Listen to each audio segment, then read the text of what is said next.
Kita lanjut bahas spoiler Wudong Qiankun season 6 episode 31.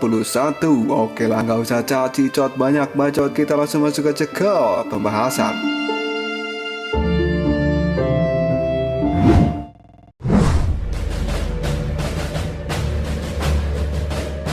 Terakhir kali Lindong menyebut si Huan banyak bacot. Hal ini membuat pimpinan dari dinasti Moyan itu pun marah besar.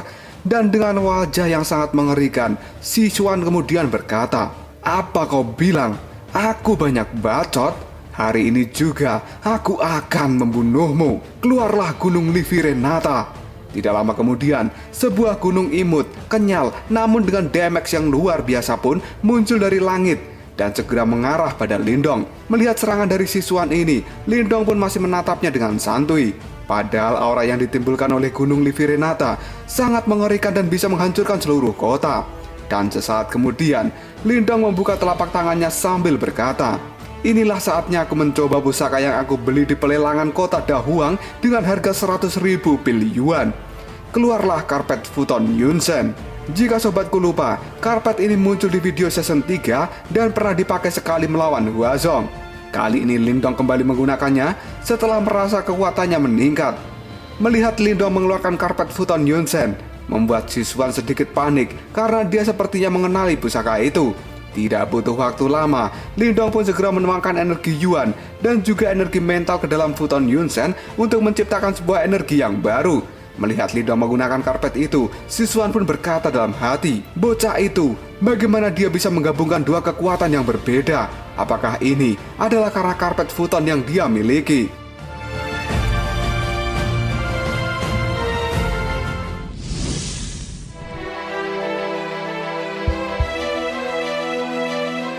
Setelah menggabungkan dua kekuatan pada saat ini, Lindong pun mencoba memanggil jari pemenjara. Keluarlah jari pemenjara surgawi, jari level 1, jari level 2, jari level 3, jari level 4, dan jari level 5 mengguncang alam semesta. Langit pun tiba-tiba berguncang, awan pun pada saat ini berputar dan merobek langit, kemudian membentuk sebuah lubang yang sangat besar. Suara gemuruh yang keras pun terdengar dan tidak lama kemudian, kelima jari yang dipanggil oleh Lindong pada saat ini keluar secara bersamaan dan siap meremas gunung Livi Renata. Orang-orang yang baru melihat jari ini pun melongo, termasuk Mas Xiaoyun yang ada di kota Moyan untuk memburu berita. Dan orang-orang kali ini mengatakan, kekuatan yang luar biasa. Ternyata Lindong itu benar-benar kuat. Tidak lama setelah itu jari pemenjara level 1 pun melesat dan menyentuh gunung Livi Renata. Jari itu pun langsung hancur, disusul dengan jari level 2, level 3, dan juga level 4. Semuanya pun juga hancur dalam hitungan 10 detik saja. Kegemparan pun mulai terjadi. Tatapan mata junior Moyan dan juga si Xuan merasa bahwa pada saat ini sudah berakhir. Dan akhirnya, jari level 5 pun pada saat ini melesat dan langsung menyentuh ujung gunung Livi Renata. Jari itu memainkan ujungnya sebentar dan tiba-tiba gunung itu pun bergetar dengan hebat. Lindong kemudian berteriak, "Hancurkan gunung itu!" Dalam hitungan detik, gunung Livi pun tidak mampu bertahan dari pelintiran jari sakti milik Lindong dan langsung hancur berkeping-keping. Ledakan besar pun terjadi di udara, disertai dengan cahaya yang sangat menyilaukan mata. Karena gunungnya sudah hancur, kali ini si Xuan sampai terdorong mundur cukup jauh. Lindong yang berhasil menghancurkan gunung milik si Xuan kini masih menatap orang itu dengan tatapan tajam dan waspada jika ada serangan lanjutan. Namun si Xuan tidak memberikan serangan lanjutannya. Dia menatap geram ke arah Lindong dan kemudian berkata dalam hati, "Sungguh seni bela diri yang sangat kuat, ditambah dengan energi yang kuat, benar-benar mengerikan."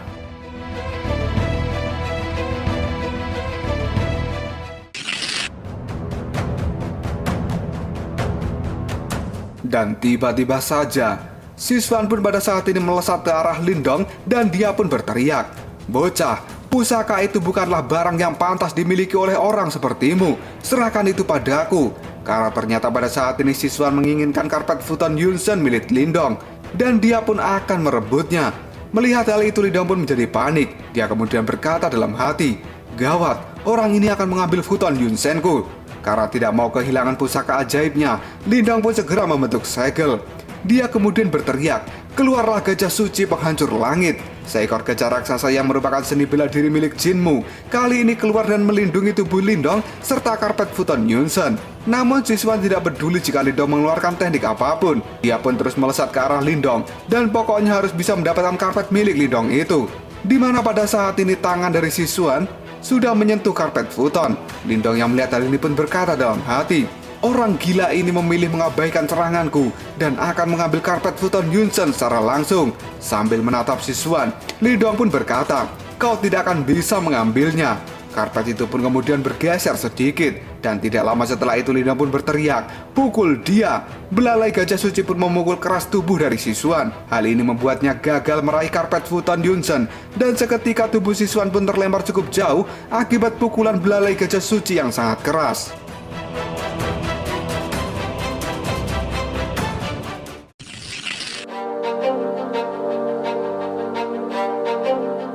Melihat Siswan telah terlempar, kali ini Mas Xiaoyu dan juga yang lainnya yang melihat hal ini pun berkomentar dalam hati.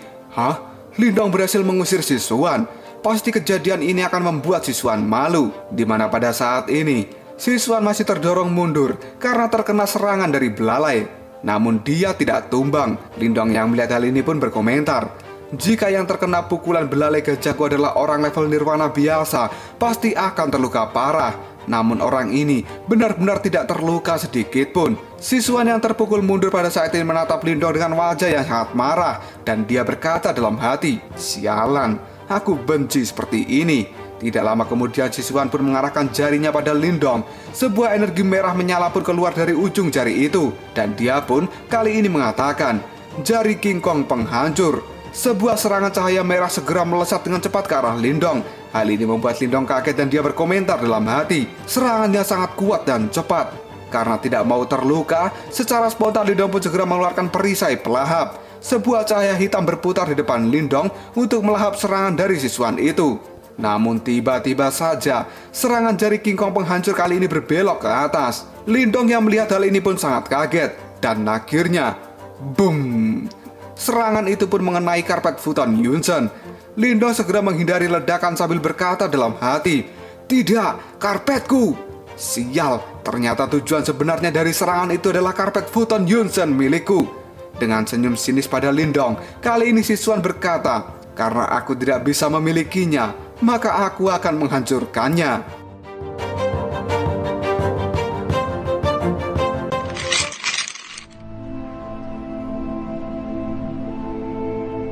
Dan pada saat ini, karpet futon Yunsen telah benar-benar hancur berkeping-keping akibat serangan dari Siswan.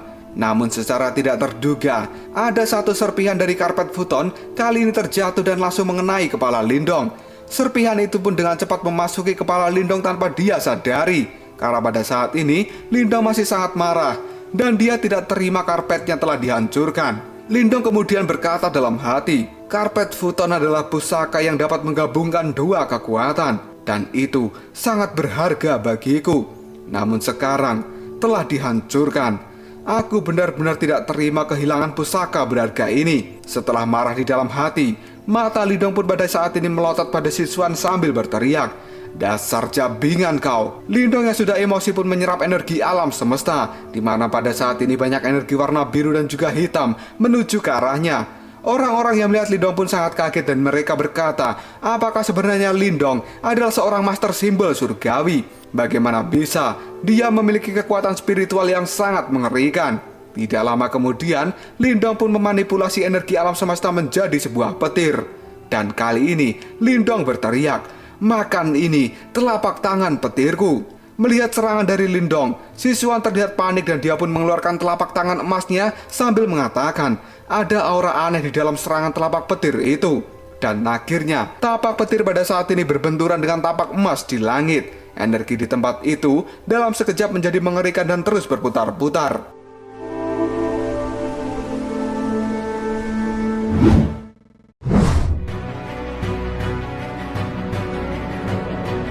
Dan akhirnya, kedua benturan tapak itu pun meledak dan Lindong pada saat ini terpental mundur. Mas Xiaoyun yang melihat hal ini berkomentar dalam hati, jika Lindong melanjutkan pertarungannya, kemungkinan dia yang akan kalah. Karena pada saat ini Siswan bahkan tidak bergeser dari tempatnya berdiri. Dia pun melihat Lindong lalu berkata, Lindong, kemampuanmu yang memiliki kekuatan tempur seperti ini memang di luar dugaanku. Tapi seperti yang sudah aku katakan, bahwa kau tidak akan bisa kabur hari ini. Dan saat ini, tiba-tiba saja Xiao Diao muncul di samping Lindong kemudian berkata, "Lindong, kita pergi dulu. Aku merasakan ada yang aneh dengan tubuhmu." Lindong pun menjadi bingung, namun dia yakin bahwa perasaan Xiao Diao itu tidak pernah salah. Dan kali ini, Lindong masih melayang di udara sambil melihat Sisuan. Tiba-tiba saja Lindong tersenyum dan dia berkata, "Apa menurutmu hanya dengan hal-hal seperti ini kau bisa menghentikanku?"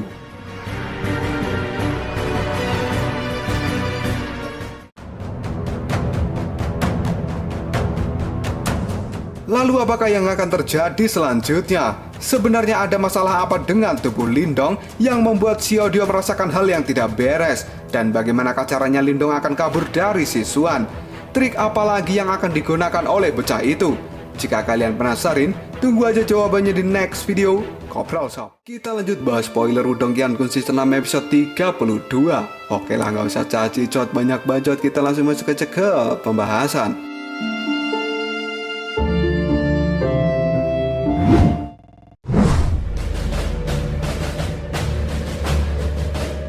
Lindong yang disuruh mundur oleh Xiao Diao pada saat ini tersenyum pada Sisuan sambil mengatakan, "Apakah kamu berpikir hanya dengan hal-hal seperti ini kau bisa menghentikanku?" Sisuan pun melihat Lindong dan dia menjawabnya, "Apakah kau sedang mengumpulkan alasan untuk kau katakan?" Lindong kemudian mengangkat tangannya dan sebuah cahaya emas berkelipan muncul di tangan itu. Dia lalu berkata, "Ini bukan tentang sebuah alasan. Aku hanya ingin memberitahumu bahwa kamu telah menghabiskan banyak usaha yang sia-sia." Ma Xiaoyun pada saat ini memandangi Lindong yang sedang berbicara serius. Dan tiba-tiba saja cahaya emas kerlap-kerlip di tangan Lindong pada saat ini berubah menjadi kunci rahasia kuno. Sambil memegangi kunci itu, Lindong pun berkata, "Kau telah merusak karpet futonku. Aku akan selalu mengingat hal itu. Tunggu saja diriku dan sampai jumpa lagi, karena aku akan datang untuk membuatmu membayar hutang-hutang ini padaku." Mata dari Sisuan pun terbelalak ketika melihat kunci emas di tangan Lindong dan dia pun berteriak, "Hah? Kunci rahasia kuno?" Sambil tersenyum, Lindong pun mengatakan, "Tidak perlu kaget begitu. Untuk sejuta pil nirwana ini aku sangat puas. Dan terima kasih ya, lain waktu kita akan bertemu lagi. Jaga dirimu baik-baik, jangan sampai mati sebelum aku datang."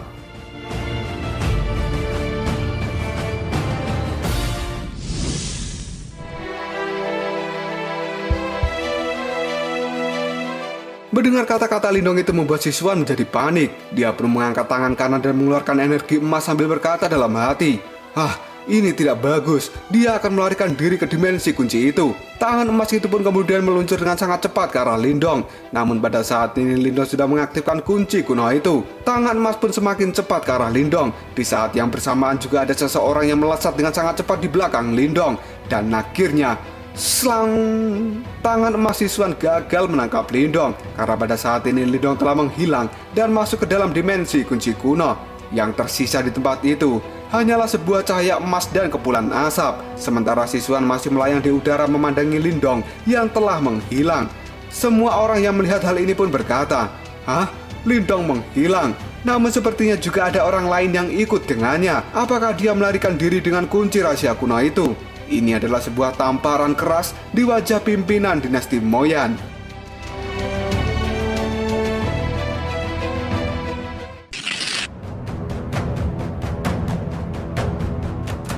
Sisuan kini masih terdiam dan tidak lama kemudian wajahnya memerah karena dia sangat emosi. Dan kemudian Sisuan berteriak dengan keras, "Dengarkan semuanya, siapapun yang bisa menangkap Lindong dan membawa kepalanya padaku, maka dia akan mendapatkan 1 juta pil nirwana yang telah dibawa oleh Lindong. Dan aku masih akan memberikan kalian semuanya 500.000 pil nirwana tambahan sebagai penghargaan khusus dari dinasti Moyanku." Mendengar kata-kata itu membuat semua orang yang berada di kota Moyan menjadi kaget. Dan seketika dinasti Moyan pun heboh dengan hadiah sebesar itu bagi siapapun yang bisa menangkap Lindong. Seluruh kota Moyan benar-benar gempar. Banyak orang pada saat ini mulai berbincang, jika aku bisa mendapatkan pil sebanyak itu, maka aku tidak perlu khawatir untuk melewati kesengsaraan nirwana, kemudian naik ke level nirwana. Yang lainnya pun menimpali, "Kau ingin menangkapnya? Itu lebih mudah dikatakan daripada dilakukan." Dan orang-orang yang berada di belakang kini juga berbincang, Ayo kita bentuk tim dan kita bekerja sama untuk menangkap Lindong. Dengan senyum liciknya, siswan kali ini berkata dalam hati, Lindong, beraninya kau menyinggungku. Mulai hari ini, hidupmu tidak akan tenang. Aku ingin melihatmu menjadi seperti anjing yang selalu bersembunyi untuk menghindari pengejaran dari banyak orang.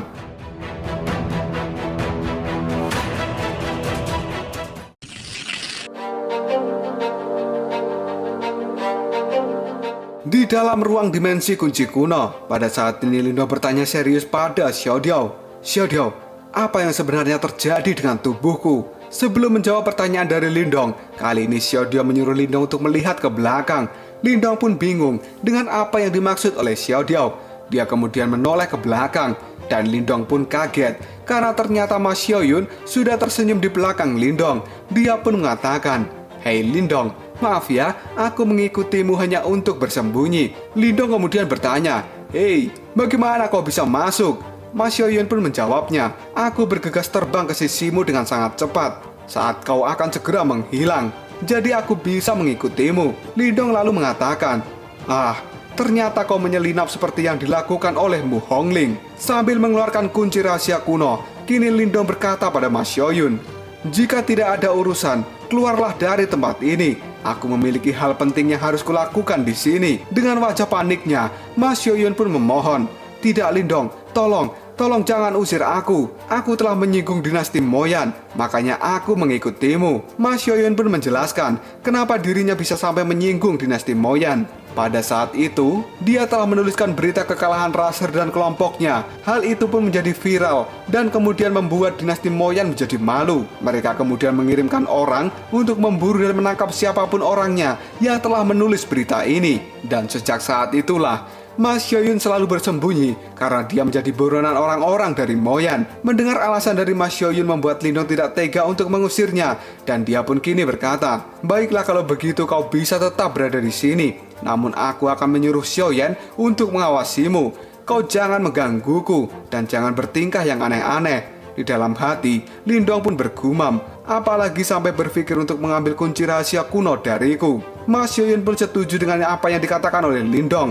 Jika dirinya pada saat ini harus diawasi oleh Xiaoyan, harimau ganas yang siap menerkam kapanpun.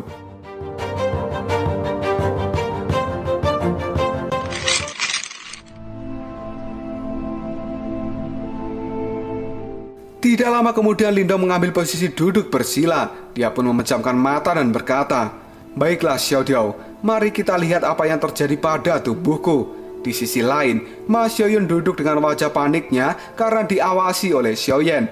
Dia pun berkata lirih, harimau baik, jangan makan aku ya. Dan kini, Lindong pun mulai memasuki dunia spiritual di dalam pikirannya bersama dengan Xiao Diao. Sesampainya di sana, Lindong pun kaget karena ada sebuah formasi ungu aneh yang sangat besar. Lindong pun kemudian bertanya, apa itu? Xiao Diao kemudian menjawab perkataan dari Lindong, itu pasti formasi aneh yang tersembunyi di dalam karpet Futon Yunsen. Dan formasi itu memiliki efek menggabungkan dua kekuatan. Dengan tatapan mata yang tajam, Lindong mengatakan, formasi sialan itu telah menyerap energiku. Dan tiba-tiba, kini mata dari Xiao Diao berbinar. Dia pun kemudian mengatakan, Lindong, formasi ini memiliki efek fusi yang lebih kompleks, namun juga lebih rumit. Dan aku rasa formasi ini tidak hanya bisa menggabungkan dua kekuatan, namun bisa lebih. Dan saat ini, di dalam tubuhmu ada 3 kekuatan yang berbeda, yaitu kekuatan mental, kekuatan Yuan, dan kekuatan yang melahap. Jika kamu bisa menggabungkan kekuatan fusi ini dan mengeluarkan seni bela dirimu, pasti itu akan sangat kuat dan mengerikan. Lindong pun tersenyum dengan ucapan dari Xiao Diao. Sambil melihat formasi itu, Lindong pun mengatakan, tapi Xiao Diao, sebelumnya aku telah mencobanya namun aku gagal dan tidak bisa mengendalikannya. Xiao Diao pun menjawab perkataan dari Lindong. Dengan kekuatanmu pada saat ini, kemungkinan kamu memang tidak akan bisa mengguncang formasi itu sedikit pun. Namun kau jangan khawatir, kan masih ada senjata rahasia yang bisa kita andalkan. Seharusnya itu cukup untuk bisa menekannya. Sambil tersenyum, Lindong pun pada saat ini mengeluarkan batu simbol pelahap dan juga batu jimat leluhur. Dia kemudian mengatakan, aku tahu maksudmu, 2 pusaka sakti ini, batu pelahap dan batu jimat leluhur, akan digunakan untuk menekan dan juga mengontrol formasi ini kan? Xiao Diao pun menjawabnya, Yaps, benar sekali.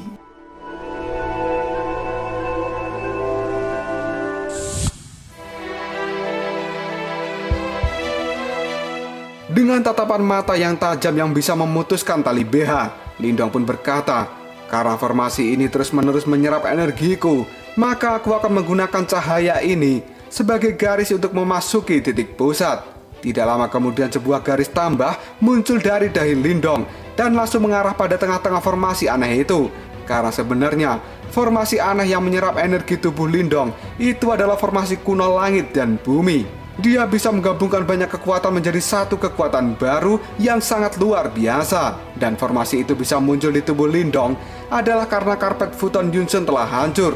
Dan serpihannya secara tidak sengaja memasuki kepala Lindong tanpa dia sadari. Dengan menggabungkan kekuatan batu pelahap dan juga jimat leluhur, Lindong akan menekan dan juga mengendalikan formasi kuno langit dan bumi. Dia pun berusaha sekuat tenaga dan tidak akan membiarkan gagal. Dan kini, raut wajah Lindong pun penuh tekanan karena formasi itu memberontak untuk dikendalikan dan melakukan perlawanan yang sangat kuat. Namun Lindong tidak akan kalah. Dengan memegang dua pusaka sakti di tangannya, dia pun berteriak, "Aku tidak peduli seberapa kuat dirimu. Kau saat ini tidak memiliki tuan, dan ini adalah tubuhku. Kau tidak bisa seenaknya menumpang di dalam tubuh ini tanpa izin dariku. Tunduklah padaku." Setelah berteriak, Lindong pun mengirimkan dua kekuatan besar dari batu pelahap dan juga jimat leluhur, dan langsung mengarah pada titik pusat dari formasi kuno langit dan bumi.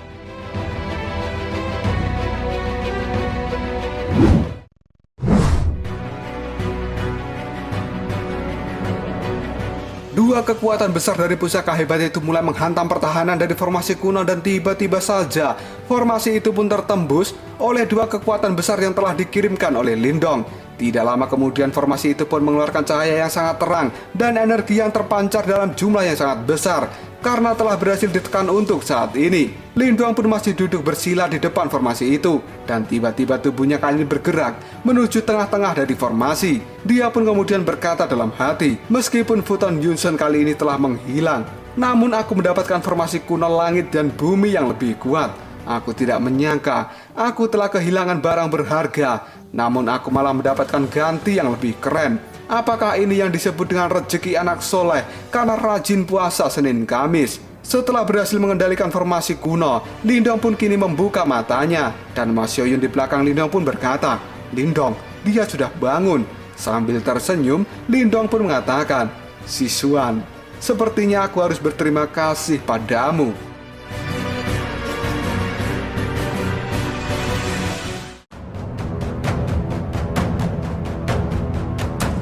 Lalu apakah yang akan terjadi selanjutnya? Apakah Lindong akan kembali ke dinasti Moyan dan berurusan dengan Siswan lagi? Jika kalian penasaran, tunggu aja jawabannya di next video. Kaprol sob. Kita lanjut bahas spoiler Wudong Qiankun Season 6 episode 33. Oke lah, nggak usah caci cot banyak bacot, kita langsung masuk aja ke pembahasan.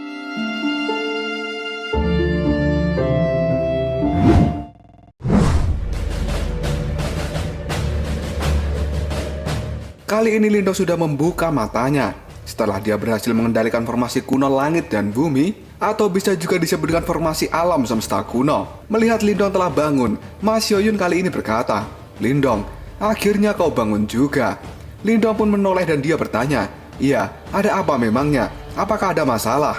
Dengan muka memelas sambil memegangi perutnya, Mas Yoyun pun berkata, "Iya Lindong, ini masalah besar. Aku kelaparan. 2 hari ini aku belum makan dan minum. Basis kultivasiku sangat rendah, jadi aku tidak bisa bertahan dengan rasa haus dan lapar itu. Dan sekarang aku sudah sangat kelaparan Lindong. Kau sudah berkultivasi di sini selama 2 hari. Kapan kau akan keluar? Aku sudah tidak tahan lagi. Aduh, sakit sekali perutku." Dengan memandangi Mas Yoyun, Lindong pun kali ini berkata, "Dari awal kan aku sudah menyuruhmu untuk keluar, tapi kau sendiri yang meminta untuk bertahan di tempat ini." Sambil memegangi wajahnya dan kemudian berekspresi cenggoh, Mas Yoyun pun berkata, "Tapi Lindong, saat itu kan di luar sana masih banyak orang yang mengejarku. Bagaimana aku berani melakukan hal itu?" Lindong pun pada saat ini mengangkat tangannya dan dia mengatakan, "Baiklah, saat ini aku akan mengantarmu keluar. Sesampainya di luar nanti, kau langsung cari saja tempat persembunyian yang aman. Sementara diriku akan kembali ke tempat ini lagi untuk berlatih selama beberapa hari kemudian." Mas Xiaoyan pun menjawabnya, "Baiklah Lindong, setelah pelatihanmu selesai, kau akan pergi kemana?" Dengan tatapan yang serius Lindong berkata, 1 bulan lagi adalah waktu di mana harta karun kuno akan dibuka. Pada saat itu, 3 pemilik kunci rahasia kuno yang lainnya juga pasti akan muncul di tanah kuno. Aku sebagai pemilik kunci yang keempat juga akan datang ke tanah kuno dan ikut membuka harta karun kuno itu. Sambil tersenyum, Mas Xiaoyan mengatakan, "Oke, baiklah Lindong. Oh ya, aku hampir lupa. Di tanah kuno ada tempat pertukaran informasi. Jika kau membutuhkan informasi pada saat kau sudah berada di tanah kuno, datanglah ke tempat itu untuk mendapatkan informasi yang kau butuhkan."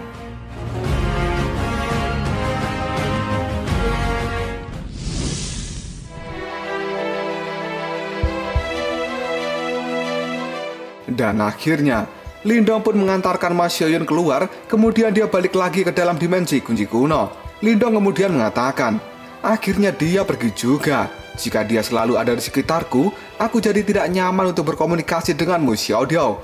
Dan kali ini, Xiaodio pun bertanya pada Lindong, "Hei Lindong, apakah kau tidak memiliki perasaan pada anak itu?" Lindong yang masih belum sadar jika Mas Xiaoyan adalah seorang gadis, dia pun menjawab perkataan dari Xiaodio. "Perasaan apa? Lu kira gua cowok apaan? Ente kadang-kadang ya Xiaodio." Xiaodio pun tidak mau membahas lebih jauh soal Mas Xiaoyan. Dia kemudian berkata pada Lindong, "Baiklah, mari kita lanjutkan rencana selanjutnya. Kali ini di tanganmu ada banyak pil nirwana. Setelah kau berkultivasi sebentar, kemungkinan kau akan bisa menerobos ke tahap nirwana." Namun Lindong malah tersenyum dan mengatakan, "Hehe, tujuanku bukan hanya naik ke tahap nirwana saja." Mendengar ucapan itu, Xiaodio pun bertanya, "Jangan bilang kau akan langsung melewati kesengsaraan nirwana pertama." Sambil tersenyum, Lindong pun menjawabnya, "Ya, bisa dibilang begitu. Aku sangat penasaran untuk mencoba gimana rasanya kesengsaraan nirwana pertama. Jadi aku akan mencoba menunda naik level nirwana saat ini, supaya nanti aku bisa langsung naik ke tahap nirwana level 1. Sambil menyilangkan tangannya, Xiaodio pun berkata, Lindong, kau jangan lupa, dinasti Moyan itu masih memiliki pimpinan sejati yang tidak terlihat. Jika kekuatanmu masih berada di tahap ini, aku khawatir kamu tidak akan bisa melawan mereka, dan hal itu pasti akan membuatmu sakit kepala." Lindong pun terdiam sejenak lalu menjawab perkataan dari Xiaodio. "Kau benar Xiaodio, lalu apa yang harus kita lakukan? Aku tidak bisa terus berlari dari mereka." Karena Xiaodio adalah orang yang cerdas dan selalu memiliki solusi, dia pun kali ini berkata, "Jika kau tidak ingin menaikkan kekuatanmu sendiri, maka kau harus menaikkan kekuatan pendukungmu. Dan saat ini, kau punya 2 pendukung yang bisa kau upgrade." Lindong pun bingung kemudian bertanya, "Hah? Pendukung? Apa itu?"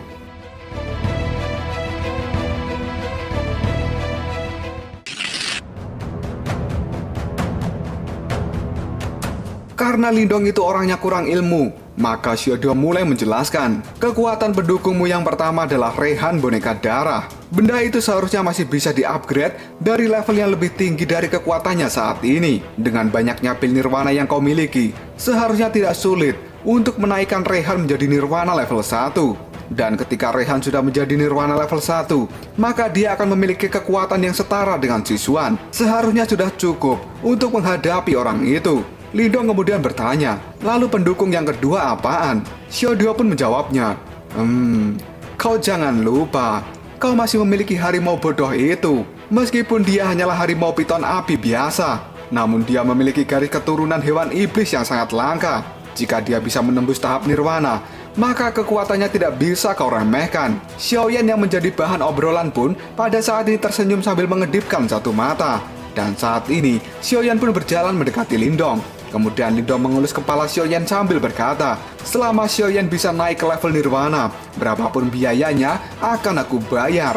Sambil mengangkat tangannya, Xiaodio pun mengatakan, "Namun kau tidak boleh gegabah, hanya menggunakan pil nirwana untuk menaikkan harimau bodoh ini ke tahap nirwana. Jika tidak, maka harimau bodoh ini tidak akan menjadi setampan Pangeran Martin Langit. Lindong yang masih belum paham dengan evolusi dari hewan iblis, kali ini mulai dijelaskan oleh Xiao Diao. Pertama-tama, untuk membuat hewan iblis berevolusi sempurna, yang dibutuhkan adalah darah murni, alias darah dari nenek moyang hewan itu. Ketika hewan iblis mencapai tahap nirwana, maka secara tidak langsung, dia juga akan melahirkan kecerdasan manusia. Bahkan hewan itu akan bisa melepaskan diri dari bentuk binatangnya. Dan beberapa hewan iblis dengan garis keturunan biasa-biasa saja, ketika mereka memasuki tahap nirwana, intelektual mereka memang akan berkembang seperti manusia.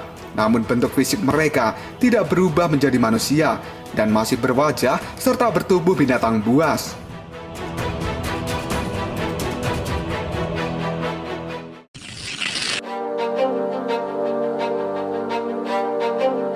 Xiao Diao kemudian masih melanjutkan penjelasannya. Jika Lindong ingin mengubah Xiaoyan menjadi seperti manusia sepenuhnya, maka hal pertama yang harus dilakukan adalah mengubah garis keturunannya. Dia harus mendapatkan dan juga memakan darah dari garis keturunan bangsa iblis harimau murni.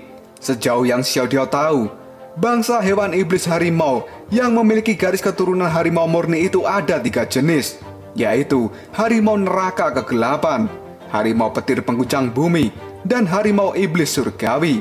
Jika bisa menemukan salah satu dari mereka, maka Lindong bisa sepenuhnya mengubah garis keturunan dari Xiaoyan yang biasa-biasa saja menjadi garis keturunan harimau murni. Jika Xiaoyan sudah menjadi harimau dengan garis keturunan murni, maka potensinya di masa depan menjadi tidak terbatas. Mendengar penjelasan dari Xiao Diao itu, Lindong pun menimpali. Sepertinya ini akan menjadi tugas yang tidak mudah dilakukan. Tapi demi masa depan Xiaoyan yang cerah, aku akan melakukan apapun dan mencoba yang terbaik.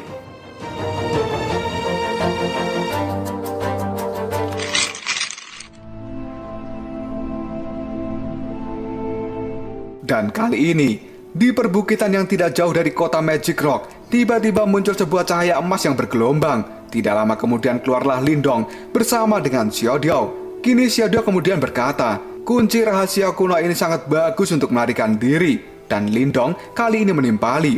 Benar, namun pada saat ini kita harus bergegas untuk pergi ke tanah kuno. Dengan penuh semangat, Lindong pun akan menuju tanah kuno itu. Dia lalu berkata, jika kita ingin mendatangi dinasti tingkat tinggi yang lainnya, maka kita harus tahu jika sebulan dari sekarang adalah waktu dibukanya harta karun kuno. Saat ini, orang-orang pasti semuanya bergegas ke tempat itu, dan kita harus mengetahui jalannya lebih dahulu. Lindong kemudian mengeluarkan Xiaoyan, dan dia segera naik ke punggung harimau itu, kemudian mengajaknya pergi. Waktu pun berlalu dengan cepat. Selama 5 hari terakhir ini, Lindong telah menyusuri hutan, dan dia bahkan telah dikepung oleh 7 gelombang iblis. Selama pengepungan itu, banyak monster yang telah mati di tangan Lindong, dan hampir tidak terhitung jumlahnya. Hal ini menjadi pembantaian brutal yang membuat Lindong panen kristal demon yang setara dengan 100.000 pil nirwana. Setelah itu, Lindong pun melanjutkan perjalanan ke seluruh dinasti lain untuk mencari informasi. Namun setiap kali Lindong muncul di kota dan dia berjalan di dalam kerumunan, selalu saja ada orang yang melihatnya dengan tatapan yang aneh. Ternyata orang-orang yang melihat Lindong itu berencana untuk menyergapnya. Dan tanpa ragu, Lindong pun melumpuhkan mereka semua. Kini sambil berjalan dan membersihkan tangannya, setelah menghajar sekelompok orang yang ingin menangkapnya, Lindong pun berkata, ternyata aku menjadi target buronan. Dinasti Moyan itu benar-benar kaya. Mereka sudah memberiku 1 juta pil nirwana dan masih ingin menambahkan 500.000 untuk siapapun yang bisa menangkapku. Tidak heran jika pada saat ini aku menjadi sasaran dari banyak orang. Sudahlah, lupakan saja. Besok aku akan segera sampai di tanah kuno. Sampai jumpa dinasti Moyan dan kita akan selesaikan masalah di tempat itu.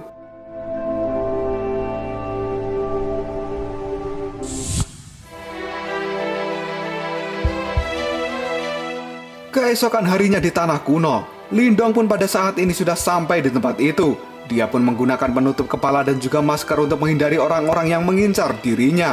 Karena saat ini, Lindong terlalu malas untuk berkelahi. Dan setelah menginjakkan kaki di tanah kuno, tempat pertama yang dikunjungi oleh Lindong adalah tempat pertukaran informasi. Dia pun berjalan santai untuk memasuki tempat itu. Setelah berada di dalamnya, Lindong pun berkata dalam hati, aku tidak tahu apakah tempat ini memiliki informasi yang aku inginkan atau tidak. Tiba-tiba saja ada seorang pria dengan rambut coklat mendatangi Lindong dan dia berkata, hei saudara, informasi apa yang sedang kau butuhkan? Apakah kau sedang mencari informasi tentang pemilik kunci rahasia kuno? Jika iya, berikan aku 5.000 pil nirwana dan aku akan memberikan informasinya. Lindong pun hanya bergumam, karena bukan itu informasi yang ingin dia cari. Dan saat ini, di depan sana sedang ada keramaian. Banyak orang berteriak-teriak karena ternyata sedang ada lelang. Pemandu lelang pun berkata, aku memiliki peta monster edisi kedua. Siapa cepat, dia yang dapat. Waktu lelang ini sangat terbatas. Orang-orang pun menyaut, aku punya 8.000 pil nirwana, berikan peta itu padaku. Pemuda rambut coklat yang menawari Lindong informasi ternyata juga tertarik dengan peta itu. Dan dia pun menoleh sambil berkata, akhirnya dia datang juga. Lindong yang melihat lelang itu pun mengatakan dalam hati, peta monster. Apa itu?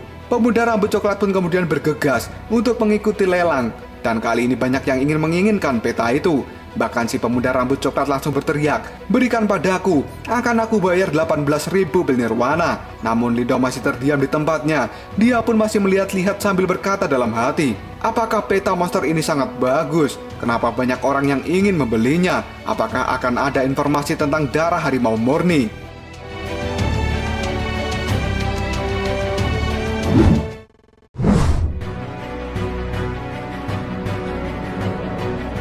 Tidak lama kemudian, orang yang menjadi pemandu lelang yang ternyata adalah seorang wanita itu pun melompat dan melewati kerumunan orang yang sedang menawar. Semua orang kini kaget dan mereka berkata, dia akan pergi, padahal aku akan membayar 50.000 pil nirwana. Ada apa ini? Kenapa dia tiba-tiba terbang? Apakah dia akan menjual pada pemuda yang berdiri sendirian di belakang sana?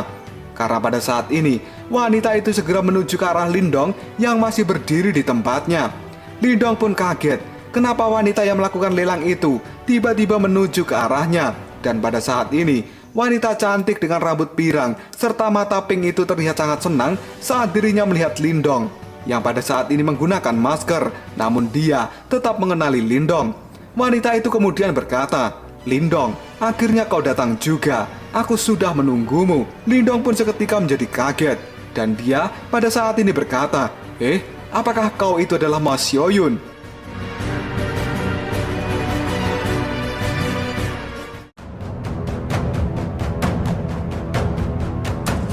Lalu apakah yang akan terjadi sebenarnya? Apakah Ma Xiaoyun mendatangi Lindong untuk memberikan informasi yang berharga? Ataukah untuk Ang Ing Eng? Jika kalian penasaran, tunggu aja jawabannya di next video Kopral Shop. Kita lanjut bahas spoiler Wudong Qiankun season 6 episode 34. Oke lah, nggak usah caci cot banyak bacot, kita langsung masuk aja ke pembahasan.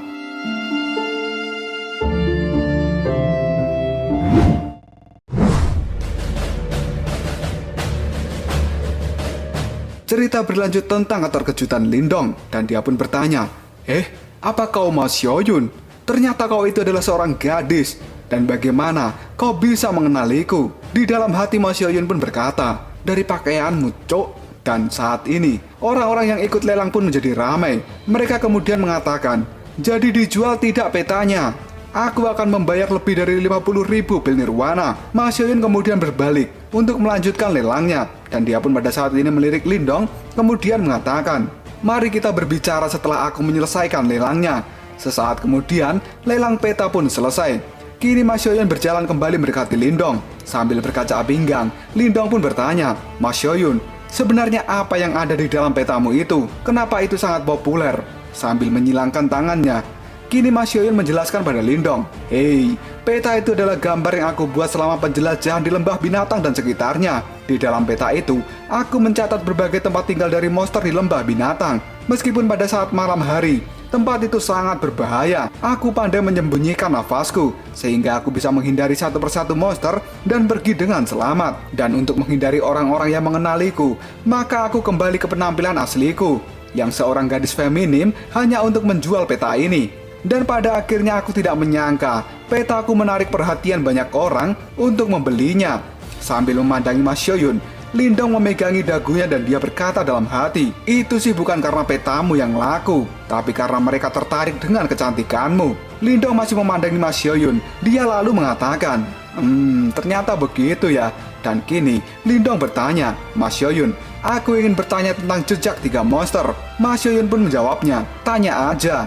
Dan Lindong melanjutkan kata-katanya, apa kau tahu soal harimau neraka kegelapan? harimau petir pengguncang bumi, dan harimau iblis surgawi. Mendengar pertanyaan itu, mata dari Mas Hyo-yun tiba-tiba menajam.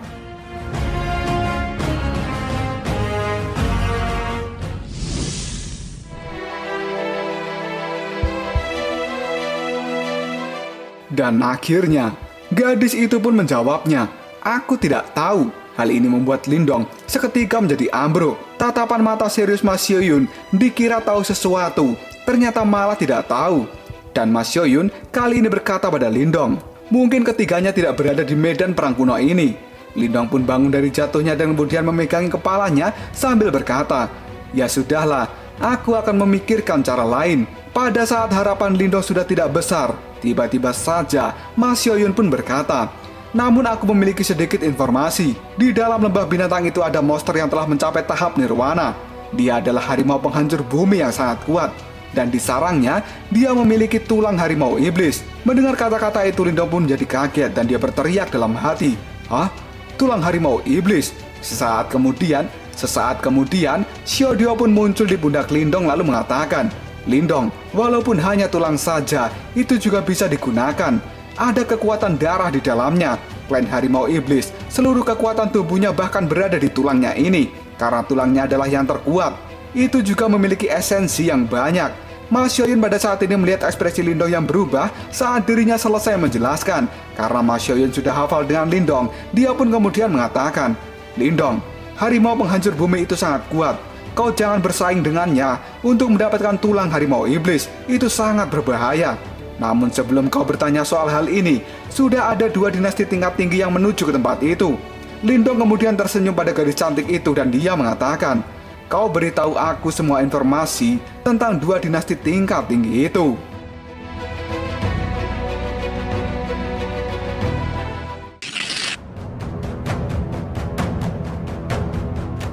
Setelah menyampaikan info tentang 2 dinasti tingkat tinggi, kali ini Lindong pun mengajak Mas Hyo-yun bersamanya. Setelah sekitar 2 jam terbang, kali ini Lindong juga Mas Hyo-yun sudah sampai di lembah binatang. Dalam terbangnya itu Lindong terlihat gugup, karena pada saat ini, dada dari Mas Hyo-yun menempel di punggung Lindong. Dan Lindong berkata dalam hati, "Ini terlalu menempel." Kemudian Mas Hyo-yun berkata pada Lindong, "Hei Lindong, mereka ada di depan sana. Dan mereka telah menutup lembah binatang ini." Lindong pun hanya bisa menjawabnya, karena dia pada saat ini sedang gugup.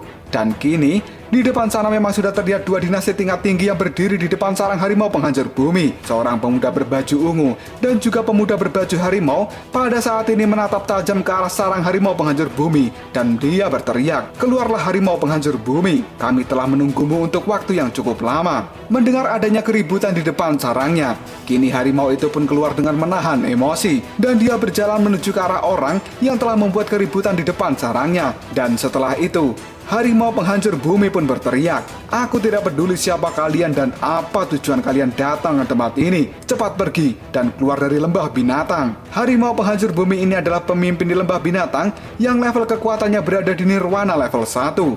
Mendengar teriakan dari harimau penghancur bumi yang mengusir mereka, kali ini pemuda berbaju harimau berkata, "Haha, kau hanyalah binatang buas dan kau berani bertingkah arogan di depanku." Sementara Lindong yang melihat harimau penghancur bumi, dia berkata dalam hati, "Seperti yang aku harapkan. Bahkan monster di tahap nirwana level 1, dia bisa berbicara seperti manusia normal."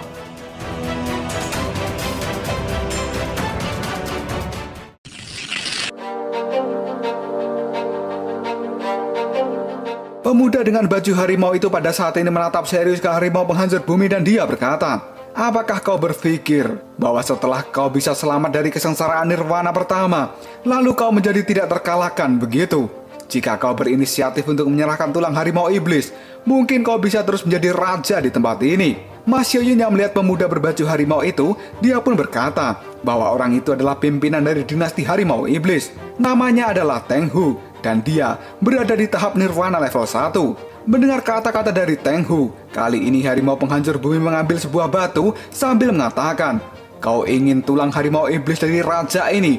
Jangan mimpi kau." Harimau penghancur bumi itu kemudian melemparkan batu yang telah dia ambil ke arah Teng Hu. Dan tiba-tiba saja, Teng Hu mengeluarkan energi Yuan di tangan dan dia langsung meninju batu itu sampai hancur berkeping-keping. Teng Hu pun tersenyum dan mengatakan, "Jika itu menjadi masalahnya, maka aku akan segera menyelesaikan masalah ini denganmu. Bagaimanapun juga, hewan tetaplah hewan.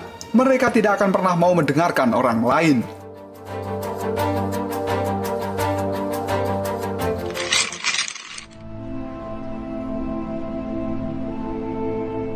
Pada saat ini Teng Hu melirik pada pemuda berbaju ungu dan dia mengatakan, "Harimau penghancur bumi, kebetulan aku membawa teman yang tertarik denganmu." Pemuda berbaju ungu itu pun kemudian menimpali, "Jika aku bisa menjinakkan itu pasti akan sangat menyenangkan. Hehe, kita sekarang adalah sekutu yang akan berbagi. Kau memiliki tulang harimau iblis dan aku akan memiliki harimau penghancur bumi. Kita jalankan kesepakatan kita dan bertindak sesuai dengan rencana." Ma Xiaoyun yang melihat hal itu pun kemudian berkata, dia adalah pemimpin dinasti binatang buas, namanya adalah Chen Mo dan berada di tahap nirwana level 1. Dan akhirnya, ketegangan ini berlanjut menjadi pertarungan yang sangat sengit selama setengah jam.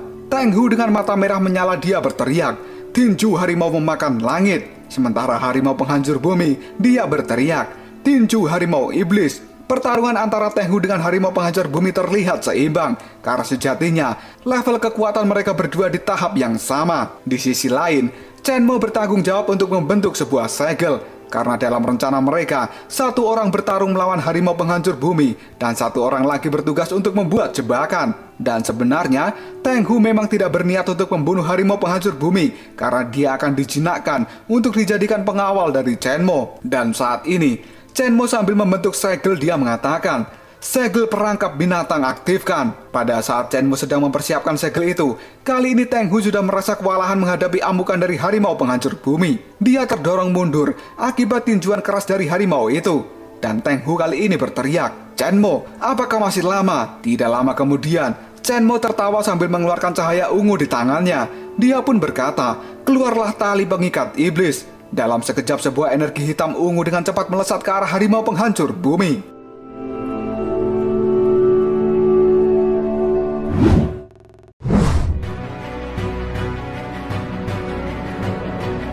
Energi yang dilemparkan oleh Chen Mo dalam sekejap berubah menjadi rantai yang langsung mengikat tubuh harimau penghancur bumi itu. Dia pun panik, kemudian berteriak, "Apa ini?" Sedangkan anak buah Chen Mo semuanya memegangi ujung rantai yang telah mengikat harimau penghancur. Chen Mo saat ini tertawa dan dia berkata, "Hahaha, ini semua adalah sesuatu yang sudah kami siapkan khusus untuk dirimu." Tali rantai itu sangat kuat.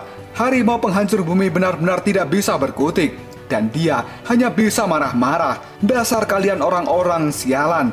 Karena harimau penghancur bumi sudah tidak bisa bergerak, kali ini Teng Hu mengeluarkan tombak energi dan dia berkata, "Saat ini, aku ingin melihat sejauh mana kau bisa bertahan." Melihat Teng Hu dengan tombaknya, hal itu membuat harimau penghancur bumi menjadi panik. Dia kemudian mencoba memberontak untuk melepaskan ikatan rantai penyegel. Namun hasilnya tetap sama. Sekuat apapun dia melawan, rantai itu tidak bisa lepas dari tubuhnya. Dan pada saat harimau penghancur bumi terus mengaum, tiba-tiba dia mendapatkan sebuah pesan di dalam pikirannya dari orang yang tidak diketahui. Yang ternyata itu adalah Lindong yang dari tadi telah mengawasi pertarungan ini. Melalui energi mental, Lindong pun menyampaikan pesan langsung pada pikiran harimau penghancur bumi. "Hei harimau penghancur bumi, aku bisa membantumu keluar dari masalahmu saat ini. Tapi kau harus membayar beberapa harga padaku. Apakah kau setuju?" Harimau penghancur bumi itu menoleh ke arah Lindong yang menyampaikan pesan itu. Namun dia tidak menjawabnya.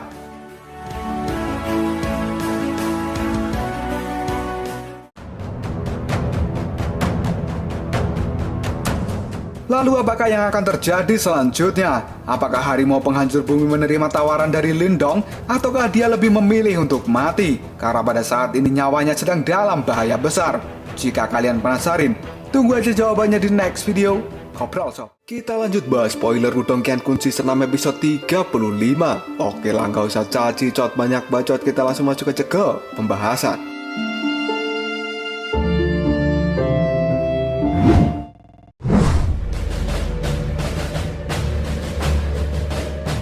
Melihat harimau penghancur bumi yang sudah terikat rantai dan tidak mampu berkutik, membuat Teng Hu akan melumpuhkannya dengan tombak. Sambil memegang tombaknya, Teng Hu pun berkata, "Jangan khawatir, aku tidak akan menyerang organ vitalmu."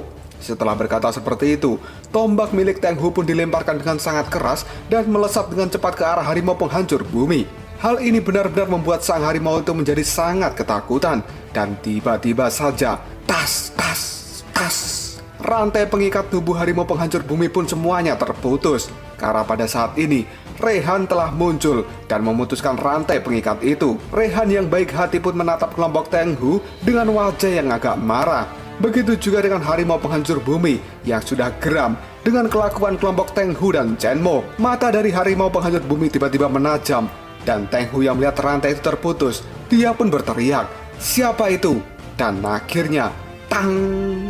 Tombak milik Teng Hu itu pun ditinju begitu saja oleh harimau penghancur bumi yang sudah bebas. Dan tangannya dilapisi dengan energi Yuan, karena dia tidak mau terkena tusukan dari tombak.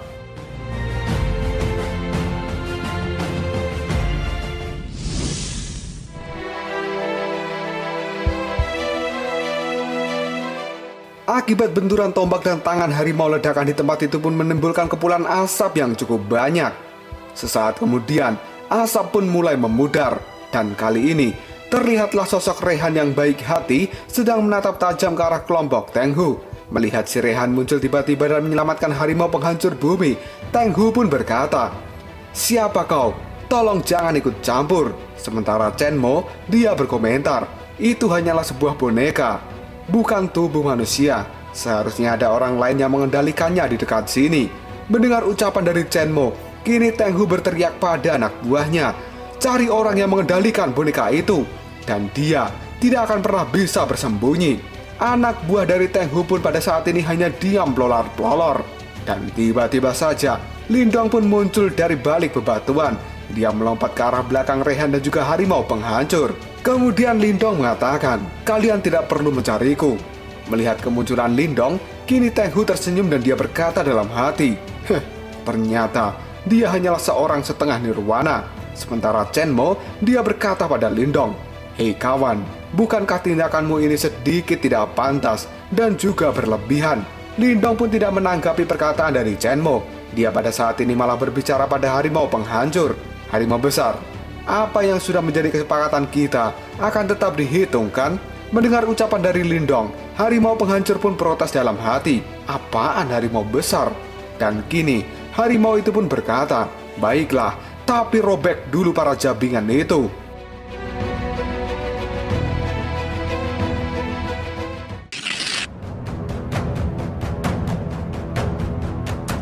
Teng Hu dengan tatapan santai, dia pada saat ini berkata pada Lindong, "Nah, kau jangan lakukan itu. Menyinggung dua dinasti tingkat tinggi kami, bukankah sama saja kau mencari kematianmu sendiri?" Karena Teng Hu merasa bahwa Lindong akan tetap maju, dia pun berkata pada Chen Mo, "Saudara Chen Mo, aku serahkan boneka roh itu padamu, sementara diriku akan menghadapi harimau penghancur bumi yang kuat. Dan untuk bocah itu, dia hanyalah seorang setengah nirwana. Serahkan saja pada anggota yang lainnya, biar mereka yang menghadapi. Selama bocah itu terbunuh, maka secara alami boneka ini juga akan langsung kehilangan kendali, dan bayi besar itu akan bisa menjadi milik kita." Dengan tatapan mata tajamnya, Chen Mo pun menjawabnya, "Baiklah kalau begini." Karena sudah emosi berat, harimau penghancur bumi pada saat ini berteriak, "Kau ingin melawanku? Maka akulah yang akan mencabik-cabikmu terlebih dahulu hari ini." Dan setelah itu, sang harimau penghancur bumi pun meluncur dengan cepat ke arah Teng Hu sambil memberikan pukulan bertubi-tubi dengan gerakan yang sangat cepat. Hal ini sampai membuat Teng Hu terlihat panik dan terdorong mundur akibat pukulan keras itu. Sementara Chen Mo pada saat ini berkata pada dua orang di belakangnya, "Teng Lin, Cheng Dong, kalian bersatulah dan lawan anak itu. Habisi dia kalau perlu." Teng Lin dan Chen Dong pun, mereka pun menjawabnya, "Baik."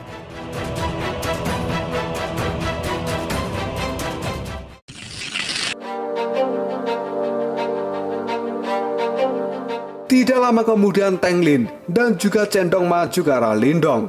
Ekspresi wajah mereka nggak teli banget. Kemudian Teng Lin berkata, "Bocah, level kekuatanmu hanya setengah langkah menuju nirwana. Aku bisa menghabisimu hanya dengan satu gerakan saja." Lindong pun menatap dua orang pemuda sombong itu sambil berkata dalam hati, "Hah? satu gerakan. Jika kulihat sepertinya kalian ini telah berada di tahap nirwana, mari kita lihat siapa yang akan tumbang lebih dulu. Karena aku merasa level kalian hanya setara dengan Lipan dari dinasti Moyan. Dengan kekuatan Yuan yang sudah diaktifkan, pada saat ini Cendong dan juga Tenglin, mereka pun melesat dengan cepat ke arah Lindong, yang pada saat ini masih berdiri di tempatnya tanpa bergeser sedikit pun. Mereka berdua pun berteriak, "Bunuh dia!" Di sisi lain, Chenmo pada saat ini sudah memulai pertarungannya dengan Rehan. Dia sengaja hanya menangkis serangan dari Rehan sambil berkata dalam hati, mereka sudah bergerak. Saat mereka sudah memecahkan kepala bocah itu, aku akan segera mengambil alih boneka ini dan menjadikannya koleksiku. Barang sebagus ini tidak boleh dibiarkan jatuh ke tangan dinasti harimau iblis. Dan akhirnya, boom! Ledakan besar pun terlihat karena ada orang yang membentur bebatuan dengan keras. Asap tebal pun muncul di lokasi orang yang terjatuh itu. Kini Chenmo tersenyum dan berkata dalam hati, bagus sekali. Mereka merobohkan bocah itu hanya dalam waktu yang sangat singkat. Bocah itu benar-benar dipukuli tanpa ampun. Namun setelah asap tebalnya menghilang, yang terlihat pada saat ini adalah Tenglin dan juga Cendong yang telah terkapar di tanah sambil merintih kesakitan. Hal ini membuat Chenmo kaget bukan main. Matanya melotot sampai mau copot. Rahang mulutnya seketika loer dan dia berteriak dalam hati, "Hah? Apa yang terjadi? Kenapa mereka sangat mudah dikalahkan hanya dalam hitungan detik saja?"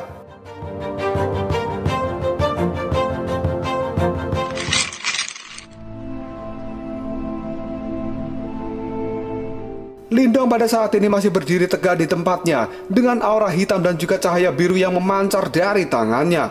Chenmo yang melihat Lindong pun berkata dalam hati, "Hah?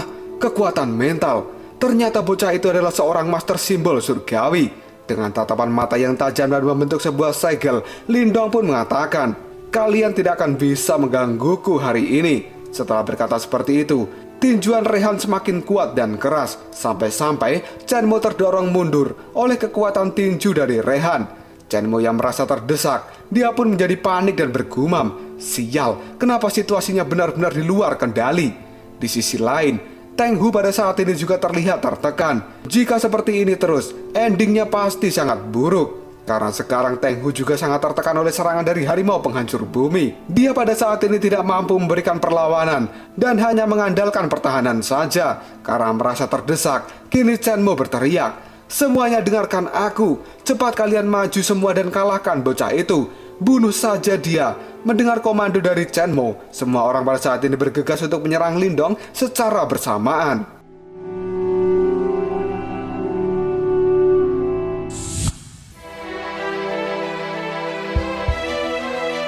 Mereka berduyun-duyun terbang ke arah Lindong, di mana pada saat ini Lindong telah terkepung. Dan tiba-tiba saja, Lindong pun membentuk sebuah segel.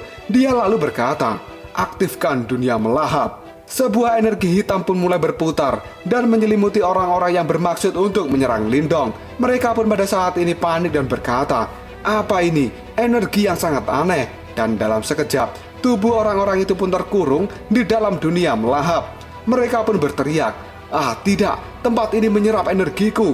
Ini benar-benar tidak nyaman. Hentikan, tolong hentikan." Mendengar teriakan itu, Lindong hanya diam di tempatnya dan tidak merespon. Siapa suruh cari gara-gara sama Lindong? Chenmo yang melihat anak buahnya tidak berkutik, dia melihat Lindong dengan wajah geram sambil berkata, "Siapa sebenarnya bocah itu?" Tidak lama kemudian seluruh orang yang terjebak di dalam dunia melahap kali ini terjatuh dan terkapar tidak berdaya. Teng Hu yang melihat hal itu pun dia berteriak, "Cabingan!" Melihat kelompok dari Teng Hu sudah tertekan, kini harimau penghancur bumi meluncur dengan tinju tangan emas nirwana sambil berteriak, "Apakah kau masih berani menggangguku sekarang?" Karena tidak mau kalah, pada saat ini Teng Hu mengaktifkan aura harimau. Dia pun membentuk harimau besar yang akan beradu tinju dengan harimau penghancur bumi sambil berteriak, "Sangat berani, aku sangat berani mengganggumu dengan tinjuanku saat ini." Dan akhirnya, bam! Dua tinju harimau tahap nirwana level 1 pada saat ini saling beradu dengan keras.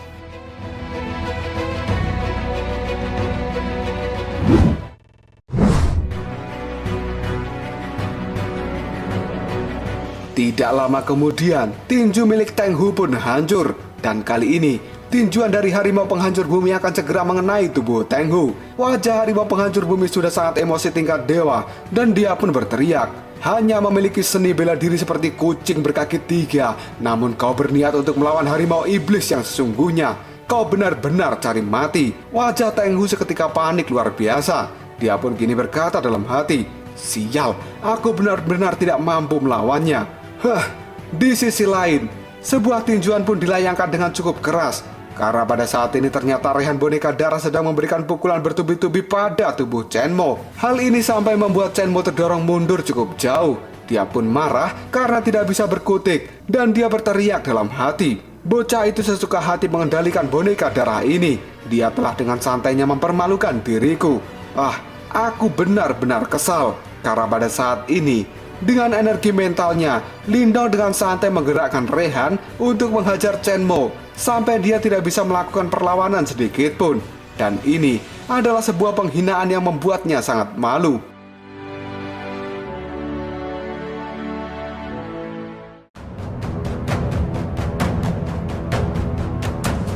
Lalu apakah yang akan terjadi selanjutnya? Apakah kelompok Chen Mo dan juga Teng Hu akan menyerah? Ataukah mereka masih memiliki trik lain untuk menghadapi kekuatan Lindong dan harimau penghancur bumi? Jika kalian penasaran, tunggu aja jawabannya di next video. Kopral Shop.